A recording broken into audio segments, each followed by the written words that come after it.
Nang makita ni Lynette na tumawag sa phone ni Carlo si Zoe, tinawagan niya si Annalyn na baka pwede gawa ng paraan na mahanap si Zoe dahil gusto niya itong makausap.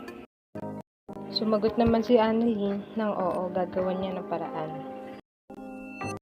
Niyakan si Zoe ang tunay niyang tatay dahil pinuntahan siya nito para gamutin. Nang makapag-usap si Zoe at ang lolo nitong si Don Pepe, nagtanong matanda dito kung kilala ba nito ang tunay niyang tatay. Nagtanong si Balahadja sa amo niyang si Moira kung ano ang plano kay Tanda na kung nais ba nitong dispatchahin na. May dumating naman na pulis sa kanila Giselle para mag-imbestiga. Tinanong nito si Giselle kung kilala ba niya ang nasa larawan na si Balahadja.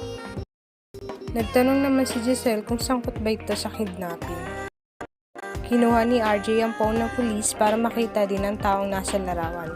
Nang makita niya, sinabi niya kilala niya ito dahil kasabot ni Moira ito dati.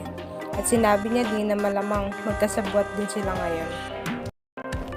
Naging sagot ni Moira sa tanong ni Balahadja na kung nais niya bang ipapatay na si Tanda, gusto niya na talaga. Ang anak niya lang si Zoe ang may ayaw. Nagsuggest naman si Balahadja na pauwiin na lang muna si Zoe at sila nang bahala sa matanda. Mula sa malayo, tahimik na nakikinig si Zoe sa balak ng dalawa.